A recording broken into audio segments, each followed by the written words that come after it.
ज़रा गौर से इन तस्वीरों पर देखिए। असल में ये जो बुज़ुर्ग इन व्यक्ति के कंधे पर हैं, इनको कोई स्वास्थ्य से संबंधित कोई तकलीफ़ नहीं है और ना ही इन बुज़ुर्ग को किसी अस्पताल में रेगुलर चेकअप के लिए लेके जाया जा रहा है। ये एक बहुत बड़ी मिसाल हमारे उत्तराखंड के लिए बनती हुई नज़र आ रही है। अच्छा, आप अंदाज़ा लगाइए कि इन बुज़ुर्ग की उम्र कितनी हो सकती है। बहुत लोग सोच रहे होंगे 70, 80, 90, पर मैं आपको बता दूं इनकी उम्र लगभग 100 साल है। इन्होंने लोकतंत्र के एक ऐसे महत्वपूर्ण त्यौहार पर अपनी भागीदारी जताई है जिसके लिए लोग शहरों से अपने पहाड़ों की तरफ आ रहे। जी हाँ, आप जानते हैं आजकल त्रिस्तरीय चुनाव चल रहे थे। कल यानी कि 28 तारीख को वोटिंग भी हो गई।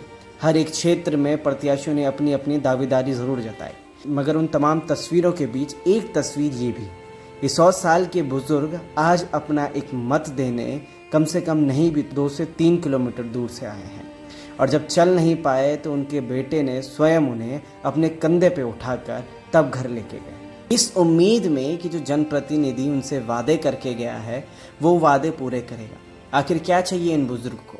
क्या विकास चाहिए? विकास तो शायद इन्होंने अपनी 100 साल की उम्र में देख भी लिया होगा, या फिर इनको ये चाहिए कि मेरे बेटे को किसी सरकारी नौकरी पर कोई अधिकारी लगा दे।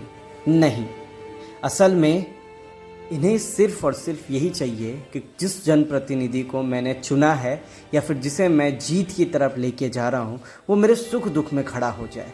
क्योंकि पहाड़ों में पलायन इतना हो चुका है कि बस ये समझिए कि बच्चे को उन्होंने बाहर किसी शहर में भेजा होगा कि तू 4 रुपये कमा ताकि अपना भी जीवन बसर कर सके, और वो इंतज़ार में रहता है कि कब छुट्टी पड़ेंगे, मेरा बेटा घर आएगा और मेरे लिए थोड़ी बहुत चीज़ें लाएगा।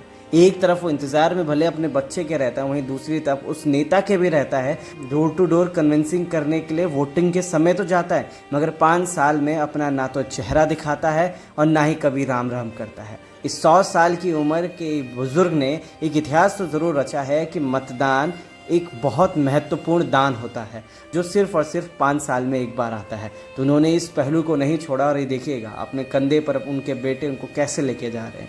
पीछे और भी कई बुज़ुर्ग हैं जो हाथ पकड़ के आ रहे हैं और चल रहे हैं, मगर ये तस्वीर भावुक भी कर देती है और ये सोचने पर भी मजबूर कर देती है कि आखिर क्या जनप्रतिनिधि जो होते हैं या जो नेता होते हैं वो सिर्फ और सिर्फ वोट मात्र के लिए ऐसे बुज़ुर्गों से मिलते हैं, या सिर्फ वोट की राजनीति हो रही है, या फिर उनके सुख दुख में उनके लिए विकास, उनके लिए चंद चीज़ें छोटी मोटी या तो पेंशन के लिए या फिर बहुत इससे ज़्यादा उनकी कोई ज़रूरतें नहीं होती हैं, उन सब के लिए होता है।